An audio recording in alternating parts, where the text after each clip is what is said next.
Hello बच्चों, आज हम पढ़ेंगे हिंदी संगिनी क्लास 6 चैप्टर 8। आज के चैप्टर का नाम है अभ्यारण्य। सुनिए, प्रस्तुत निबंध के संदर्भ में भारत का प्रदेश राजस्थान विषम जलवायु वाला प्रदेश है। यहाँ कहीं रेत का सागर दिखता है तो कहीं पहाड़ियों की कतारें। इतना होते हुए भी यह प्रदेश वन्य जीवों से समृद्ध है।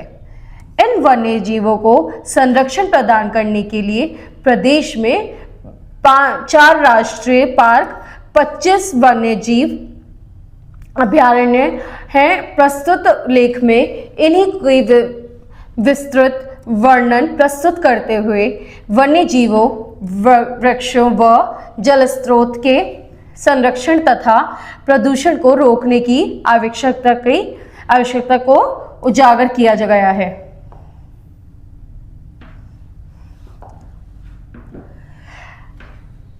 राजस्थान विषम जलवायु वाला प्रदेश है। कहीं रेत का सागर है तो कहीं पहाड़ियों की श्रृंखला। इतना होते हुए भी वह प्रदेश वन्य जीवों से समृद्ध है। वन्य जीवों को संरक्षण प्रदान करने के लिए प्रदेश में 4 राष्ट्रीय पार्क, 25 वन्य जीव अभयारण्य एवं 32 आखेट निषिद्ध क्षेत्र हैं। यहाँ के राष्ट्रीय उद्यान और अभयारण्य सारे विश्व में प्रसिद्ध हैं। संसार के कोने कोने से पर्यटक इन्हें देखने के लिए आते हैं। तो यहाँ पर हमने क्या पढ़ा, जो राजस्थान है वो विश्व जलवायु वाला प्रदेश है। वहां कई जगह रेत ही रेत है तो कई जगह पहाड़ियां।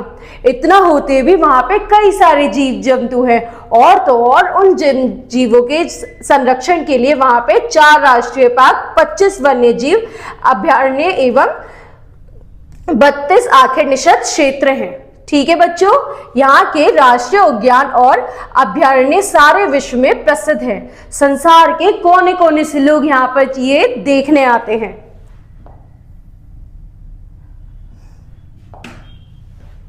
अभयारण्य उस वन को कहते हैं जहां वन्य जीवों का संरक्षण किया जाता है तथा वन्य जीव नैसर्गिक वातावरण में बिना किसी भय के अपना प्राकृतिक जीवन जीते हैं। राजस्थान के अभयारण्यों की अपनी अलग ही विशेषता है। वहां केवल पशु पक्षी ही नहीं अपितु देश का गौरवमय अतीत विद्यमान है। यहाँ महत्वपूर्ण किले, ग्रामीण जीवन, संस्कृति, वन संपदा, वन्यस्पति, झीलें और भिन्न भिन्न प्रकार की जलवायु हैं। यहाँ पर अब हमने आगे क्या पढ़ा कि जब अभयारण्य वन है वह वन है जहां पे जो जानवर हैं, जो जीव है, उनको संरक्षण मिलता है और तो और संरक्षण के अलावा भी जो वन्य जीव नैसर्गिक वातावरण में बिना किसी भय के यहाँ पर रहते हैं। राजस्थान के अभयारण्यों की अलग ही विशेषता है। क्यों है अलग ही विशेषता? क्योंकि वहां पे सिर्फ पशु पक्षी नहीं किंतु देश का गौरवमय अतीत भी विद्यमान है। यहाँ महत्वपूर्ण किले, ग्रामीण जीवन, संस्कृति, वन संपदा, वनस्पति, झीलें और विभिन्न भिन्न प्रकार की जलवायु हैं। आवासी प्रवासी पक्षियों के संबंध में राजस्थान के अभयारण्य समृद्ध हैं। विश्व विख्यात केवलादेव राष्ट्रीय उद्यान राजस्थान के भरतपुर में स्थित है। यह संसार के प्रमुख पक्षी शरणार्थियों में से एक है। अब हमने आगे क्या पढ़ा, जो आवासी प्रवासी पक्षियों के संबंध में जो राजस्थान है वह राजस्थान के अभयारण्य में समृद्ध है और विश्व विख्यात केवलादेव राष्ट्रीय उद्यान राजस्थान के भरतपुर में स्थित है। यह संसार में प्रमुख पक्षी शरणार्थियों में से एक है। इस क्षेत्र के बीच में स्थित केवलादेव मंदिर के कारण इसका नाम केवलादेव अभयारण्य रखा गया है। अब यहाँ पे केवलादेव का मंदिर है जिसकी वजह से इसका नाम भी केवलादेव अभयारण्य रखा गया है। पहले इसे घना बर्ड सेंचुरी कहा जाता था। स्वतंत्रता के बाद सन 1957 में इसे अभयारण्य और 27 अगस्त 1981 को नेशनल पार्क घोषित किया गया।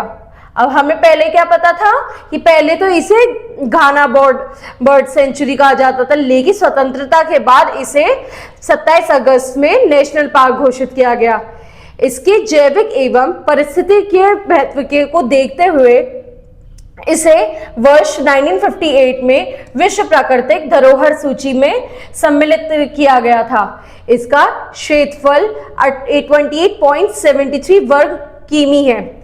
यहाँ 290 से अधिक प्रजातियों के पक्षियों को सूचीबद्ध किया गया है। इसमें लगभग 120 प्रजाति के प्रवासी या माइग्रेटरी तथा शेष आवासी पक्षी हैं, जिसका यहाँ स्थायी निवास होता है। हमने अब आगे क्या पढ़ा कि इसके अलावा इसकी जो जैविक व परिस्थिति के महत्व को देखते हुए वर्ष 1985 में इसे विश्व प्राकृतिक धरोहर से नाम से सूचित किया गया। और तो और इसका जो क्षेत्रफल है वो 28.73 वर्ग किमी है। यहाँ पे 290 से अधिक प्रजातियों के पक्षी हैं और तो और यहाँ पे शेष आवासी पक्षी भी है, जिनका यहाँ स्वास्थ्य निवास होता है। इसी राष्ट्रीय उद्यान के 1/3 हिस्से में सदा पानी भरा होता है। यहाँ पानी अनजान बांध से आता है।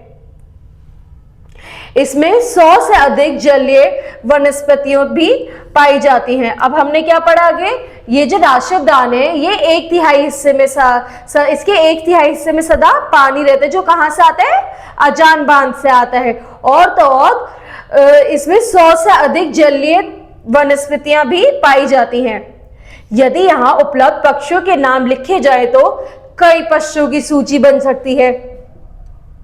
भारत में केवलादेव में ही साइबेरिया से क्रेन पक्षी सर्दियां बिताने आते हैं। नवंबर से मार्च तक यहाँ रहकर वापस साइबेरिया चले जाते हैं।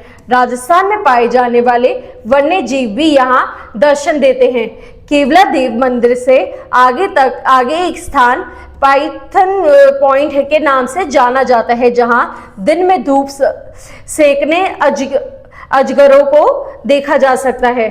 तो अब हमने आगे क्या पढ़ा, हमने पढ़ा कि यहाँ पर जो अब इतने पक्षी हैं, इतने पक्षी के उनका नाम लिखने बैठेंगे तो कई पृष्ठ भर जाएंगे। और तो और यहाँ पे साइबेरिया से भी पक्षी आते हैं जो नवंबर से लेकर मार्च तक रहते हैं और फिर वहां से चले जाते हैं। और यहाँ पर कई तरीके के अन्य पक्षी भी पाए जाते हैं जो यहाँ दर्शन देते हैं। केवला देव के मंदिर के आगे एक पाइथन पॉइंट भी है, जहाँ पे जो अजगर है वो धूप सेकने आते हैं।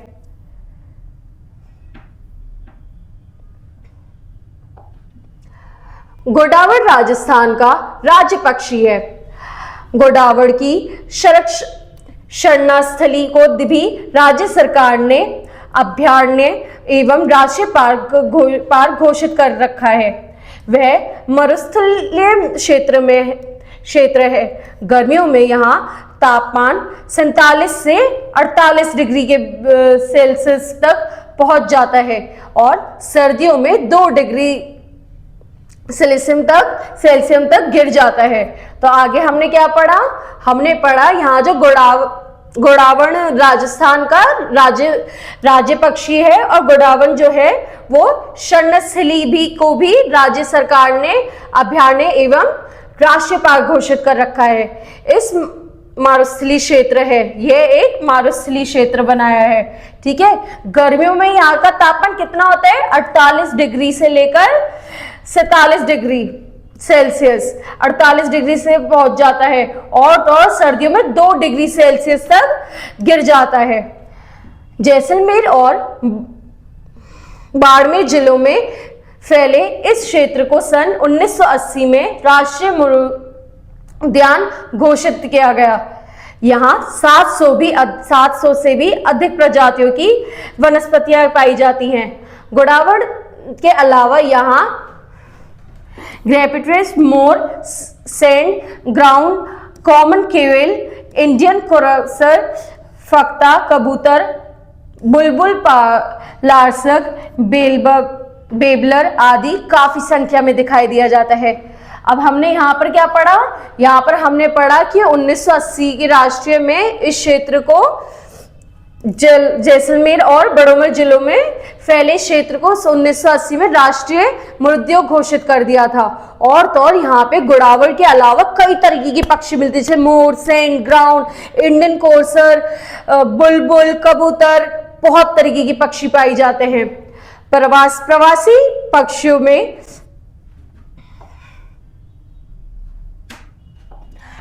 पक्षियों में imperial eagle, imperial sandgrouse, houbara बसन आदि हैं। यहाँ 17 प्रकार की दीमक भी पाई जाती हैं। यहाँ का गर्म इलाका टिड्डियों एवं ग्रासहोपर के काफी अनुकूल है। गोडावड़ को सुरक्षा प्रदान करने के लिए 10 से अधिक सुरक्षा चौकियां बनाई गई हैं। इस रेतीले क्षेत्र में सेवण घास और का पौधा बहुतायत से पाया जाता है। उसके अलावा सैनिक हीपा, फोग हुई, मुरुट आदि पौधे पाए जाते हैं। अब आगे हमने क्या पढ़ा, यहाँ पे कई तरीके के पक्षी पाए जाते हैं, जैसे कि imperial eagle, imperial sandgrouse, कई तरीके। और तो और यहाँ पे 17 प्रकार की दीमक भी है। यहाँ का जो तापमान है वह ग्रासहोपर और टिड्डियों के लिए बहुत ज्यादा अनुकूल है। जो गोडावड़ है उसकी सुरक्षा के लिए कम से कम अधिक से अधिक 10 से अधिक सुरक्षा चौकियां बनवाई हुई है। और तो और यहाँ पे कई तरीके के पौधे जैसे सैन्य खीप, फोग भुई, मुरट जैसे पौधे भी लगे हुए हैं।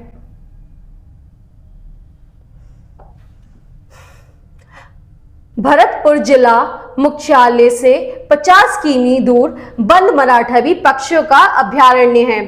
इस पहाड़ी क्षेत्र को बरेठा नामक जिला में इग्रेट कार्मोरेंटर, पेरेंट स्टॉक, स्नैकरबर्ड एवं स्पूनबिल के अलावा सर्दी में प्रवासी पक्षी भी आते हैं। यहाँ कुछ जंगली जीव भी पाए जाते हैं।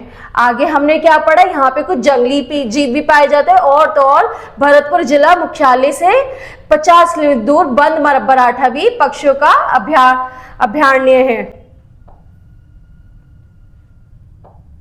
बाघ हमारा राष्ट्रीय पशु है।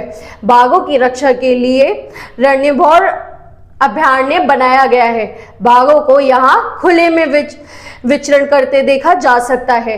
दक्षिण पूर्वी राजस्थान में सवाई माधोपुर जिले में स्थित रणनीभौर प्राचीन काल से ये पक्षियों के संरक्षण के लिए प्रसिद्ध रहा है। अब यहाँ पे हमने क्या पढ़ा, जब बाघ है हमारे राष्ट्रीय पक्षी और उसके लिए अलग से अभयारण्य बनाया गया। और तो और बाघों को यहाँ खुला विचरण दिया जाता है, यानी वो खुले में घूम सकते हैं। जो दक्षिण पूर्वी राजस्थान से में सवाई माधोपुर जिले में स्थित रणनीभौर प्राचीन काल से ही पशु पक्षियों के संरक्षण के लिए प्रसिद्ध रहा है। राज्य सरकार ने 7 नवंबर 1955 को इसके 392.5 किमी क्षेत्र को अभयारण्य घोषित किया था। यह बाघ रिजर्व क्षेत्र है। अब यहाँ पर इन्होंने एक बाघ रिजर्व यानी शेर के लिए एक रिजर्व क्षेत्र भी बनाया, जिसमें 392 किमी क्षेत्र को अभयारण्य घोषित किया गया था बाघ के लिए। 1 नवंबर 1980 को राज्य सरकार ने इसे राष्ट्रीय उद्यान घोषित कर दिया। अब 1 नवंबर को इसे राष्ट्रीय उद्यान भी घोषित कर दिया गया। इस क्षेत्र में पद्म तालाब, मालिक तालाब, गिलाई सागर, मानसरोवर, राजबाग और लाहमूर नामक प्रसिद्ध झीलें हैं। यहाँ के वनों में धौक मुख्य प्रजाति है। अब यहाँ पे हमने कौन कौन सी झीलें पढ़ी, पद्म तालाब, मालिक तालाब, गिलाई सागर, मानसरोवर, कई तरह की झील। और यहाँ पे वनों में धौक मुख्य प्रजाति हैं। ढाक, सालर, गुर्जन, बरगद, जामुन, आम एवं चुड़ैल के वृक्ष एवं बांस भी पाए गए हैं। इस क्षेत्र में स्थित चोगर महल पर्यटकों का प्रिय स्थान है।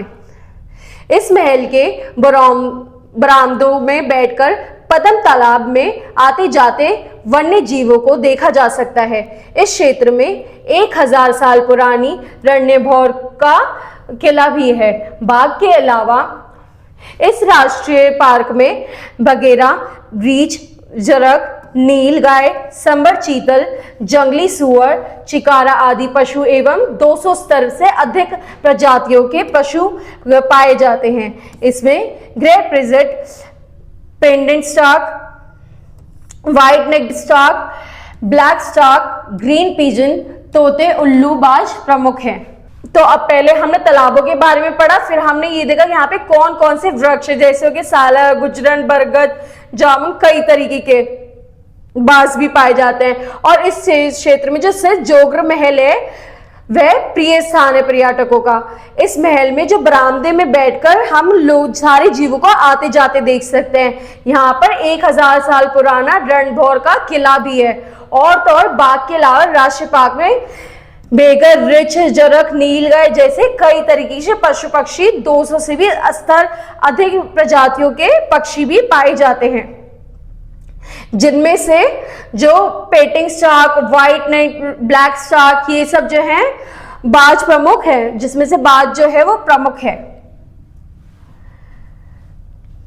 दिल्ली जयपुर राजमार्ग नंबर 3 पर बाघों के लिए प्रसिद्ध दूसरा अभयारण्य सृष्क है। यहाँ अलवर स्टेशन से लगभग 35 किमी दूर है। सन 1955 में इसे संरक्षित क्षेत्र, 1958 में इसे अभयारण्य और 1979 में इसे टाइगर प्रोजेक्ट के तहत बाघ रिजर्व क्षेत्र की भी घोषित किया गया। तो अब हमने क्या पढ़ा, दिल्ली जयपुर राजमार्ग है, वहां पे 3 बाघों के लिए प्रसिद्ध दूसरा अभयारण्य संस्कार किया गया था। और तो और ये अलवर स्टेशन से कम से कम 35 किलोमीटर की दूरी पर है। 95 में से संरक्षित क्षेत्र, 58 में से अभयारण्य और 79 में से टाइगर प्रोजेक्ट के तहत बाघ रिजर्व क्षेत्र को घोषित किया गया था। इस वन अरावली की पहाड़ियों पर है। ये जो वन है वह अरावली की पहाड़ियों पर है। यहाँ 2 बड़े पठार तथा कई घाटियां हैं। यहाँ रणभौर में पाए जाने वाले पेड़ों के अलावा सेमल, अर्जुन, पीपल, अलमतास तथा खजूर आदि के वृक्ष एवं वनौषधि भी पाई जाती हैं। यहाँ दिन में भी बाघ दिखाई दे जाते हैं। अन्य पक्षियों के अलावा यहाँ मोर भी पाए जाते हैं। मोर हमारा राष्ट्रीय पक्षी है। बाघ के अलावा बगेरा, सांबर, चीतल, नीलगाय, जंगली सुअर, जरक, चौसिंगा आदि पाए जाते हैं। पंडुपुर भूरथरी नारायणी माता प्रसिद्ध एवं गणजोर के ऐतिहासिक एवं धार्मिक स्थल हैं। अब यहाँ पे हमने क्या क्या धार्मिक स्थल पढ़े, यहाँ पे हमने पढ़े पुंडपुर भर्तृहरि नारायणी माता प्रसिद्ध एवं गणजोर की ऐतिहासिक एवं धार्मिक स्थल हैं। उसके अलावा हमने यहाँ पे पढ़े, यहाँ पे मोर भी पाए जाते हैं जो हमारा राष्ट्रीय पक्षी है। यहाँ पर कई तरह के पेड़ पाए जाते हैं और उसके अलावा भी कई तरीके के पशु पक्षी भी पाए जाते हैं। सिरोही जिले में माउंट आबू अभयारण्य है। अन्य वन्य जीवों में से यहाँ बगेरा, जंगली सुअर, रीछ, सांबर, नीलगाय, भेड़िए आदि पाए जाते हैं। अब यहाँ पे जो सिरोही जिले हैं वहां पे कौन कौन से पाए जाते हैं, यहाँ पर बगेरा, जंगली सुअर, रीछ, नीलगाय इस तरीके के भी जानवर पाए जाते हैं। इस अभयारण्य में वनस्पति की 800 से अधिक प्रजातियां हैं। अब यहाँ पे वनस्पति की 800 से भी ज्यादा प्रजातियां हैं। वनौषधीय की दृष्टि से भी यह क्षेत्र समृद्ध है। अभयारण्य में वन्य प्राणियों को देखने के लिए सबसे उपयुक्त स्थल ट्रेवलर्स ताल है। अब यहाँ पे सबसे ज्यादा कौन सा वो है फेमस, ट्रेवलर्स ताल।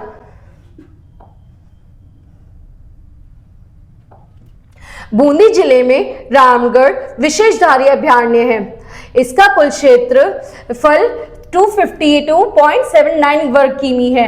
अभयारण्य में बाघ से के अतिरिक्त सियाल, लोमड़ी, रीछ, चीतल, सांबर, हिरण आदि पाए जाते हैं। अब यहाँ पे कौन कौन से जानवर पाए जाते हैं, लोमड़ी, चील, चीतल और तो और बूंदी जिले में रामगढ़ विषधारी अभयारण्य भी है। यहाँ बांसों की झुरमुट तो ही यहाँ पर बांसुरी झूरमुट तो है ही, बैर, चीला, तेंदू, खैर, रोजकर, सालर, गुज्जर एवं ढोकड़ा प्रजाति के वृक्ष भी पाए जाते हैं। अब यहाँ पे अन्य तरीके के वृक्ष भी पाए जाते हैं। करौली जिला मुख्यालय से 30 किलोमीटर दूर स्थित है कैला देवी अभयारण्य। 676.4 वर्ग किमी के इस क्षेत्र को सन 1983 में अभयारण्य घोषित किया गया। बाघ के अतिरिक्त यहाँ बेगरा, जरग, सियार, चिंकारा, चीतल, जंगली बिल्ली, सेही मगर, मॉनिटर, लिजार्ड एवं कछुए आदि पाए जाते हैं। कोलीवर में नवरात्रों के समय मेला लगता है। यहाँ पे नवरात्रों के समय मेला भी लगता है और 1983 में जो ये अभयारण्य घोषित किया गया इस जिले को, वहां पे कई तरीके के और जानवर भी पाए जाते हैं, जैसे जरग, सियार, चिंकार, चीतल, जंगली बिल्ली और कई।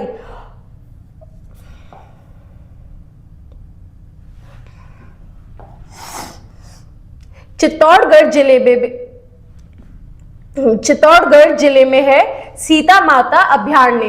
कहते हैं रेता युग में कुछ समय सीता माता ने यहाँ निवास किया था। यहाँ के 2 जल स्रोतों को लवकुश कहा जाता है। इस अभयारण्य में सीता माता, जाखम, करमोई और नालेश्वर नामक नदियां बहती है। इस अभयारण्य में स्तनधारी जीवों को 24 सरीसृपों की 19 एवं पक्षियों की 100 से अधिक प्रजातियां पाई जाती हैं। यह अभयारण्य जड़न गिलहरी के लिए विशेष रूप से प्रसिद्ध है। अभी जो अभयारण्य है जिसको हम सीता माता अभयारण्य भी कहते हैं, क्योंकि माना जाता है यहाँ पे सीता माँ ने यहाँ पे निवास किया था। और यहाँ के जो यहाँ पे 2 जल स्रोतों में लवकुश कहा जाता है। जो यहाँ पे 2 जल स्रोतों हैं वहां पे उन्हें लवकुश कहा जाता है। यहाँ पर अब इस अभयारण्य में जो सीता माता, जाखम, करमोई और नालेश्वर नामक की नदियां भी बहती हैं। यहाँ पर जीवों की 24, ऋतु की 19 एवं पक्षियों की 100 से अधिक प्रजातियां पाई जाती हैं। और ये जो अभयारण्य है वह गिलहरी के लिए विशेष रूप से प्रसिद्ध है।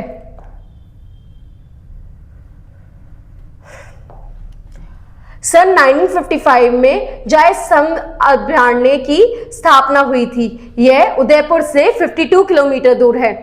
जयसमंद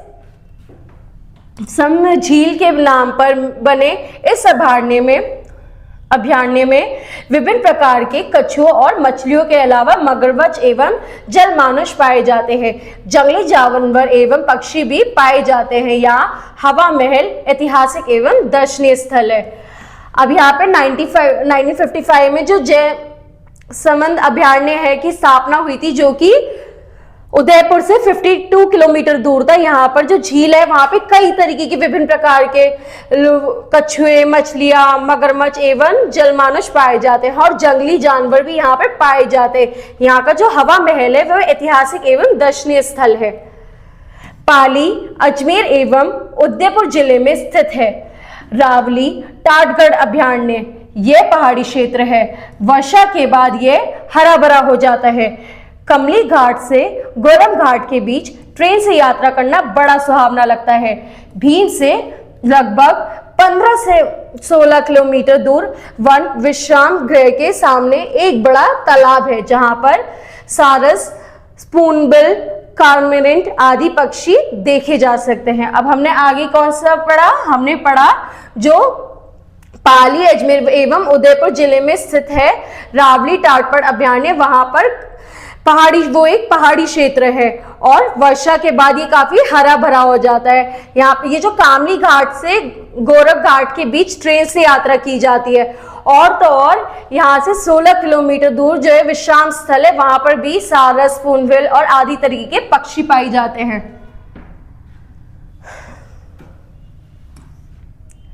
चित्तौड़गढ़ में बस्सी अभयारण्य स्थित है। लगभग 1500 हेक्टेयर जमीन के चारों ओर दीवार बनाकर इसे कोर एरिया के रूप में विकसित किया गया है।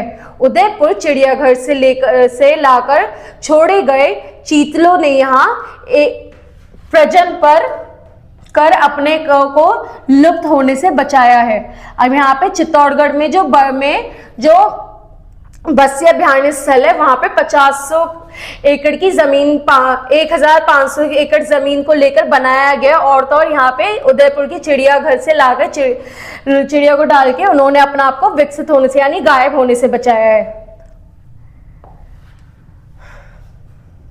चारू जिले के छापर गांव के पास स्थित है तालछापर अभयारण्य। इसका क्षेत्रफल 7.19 वर्ग किलोमीटर किमी है। यहाँ 1500-1600 की संख्या में काले हिरण पाए जाते हैं।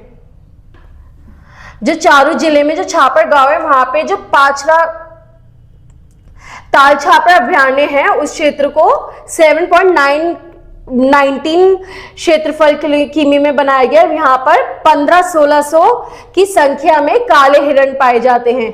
इस अभयारण्य में डुगुलव और भोसलव नामक 2 पुराने तालाब हैं। यहाँ पे 2 तालाब है जो थोड़ी वर्षा में ही लबालब हो जाते हैं। यहाँ कृष्ण मृगों के अलावा प्रवासी पक्षी भी दर्शनीय हैं।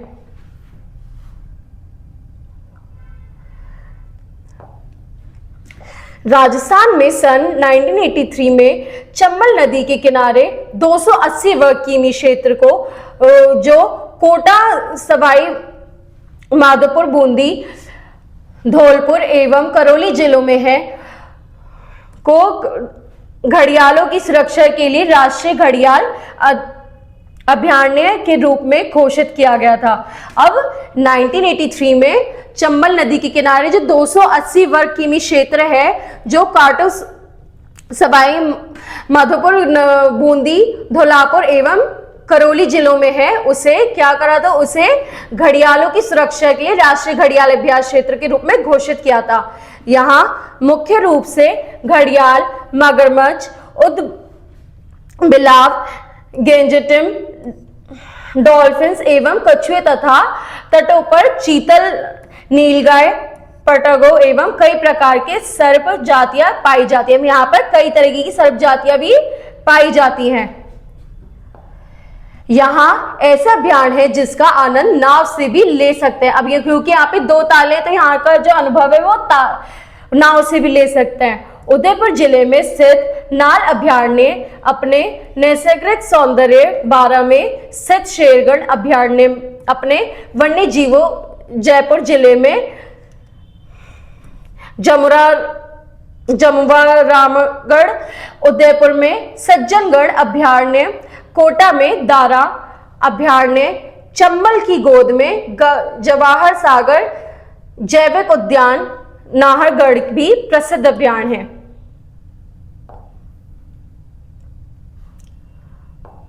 चित्तौड़गढ़ जिले में भौसरणगढ़ अभयारण्य में बगेरा आदि वन्य जीवों के अलावा जंगली बिल्ली का भी देखा जा सकता है। अब यहाँ पर चित्तौड़गढ़ जिले में जो भौसरणगढ़ अभयारण्य है वहां पर जंगली बिल्ली को भी देखा जा सकता है। धौलपुर के रामसागर अभयारण्य में प्रवासी पक्षी एवं मगरमच्छ देखे जा सकते हैं।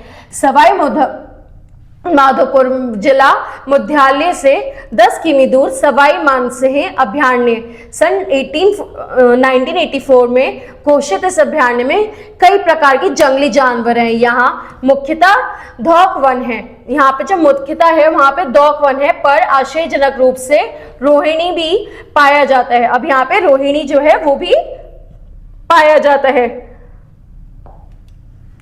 इनके अलावा कुंभलगढ़ अभयारण्य भी है। अब यहाँ पर एक कुंभलगढ़ अभयारण्य भी है जो भेड़ियों के लिए प्रसिद्ध है, भेड़ियों के अलावा अभयारण्य जंगली धूसर मर्गों के भी प्रसिद्ध हैं। यहाँ चौसिंगा जैसे स्थानीय भाषा में घंटेल कहा जाता है, बहुयायत से पाया जाता है। यहाँ सन 1458 में निर्मित ऐतिहासिक किला है।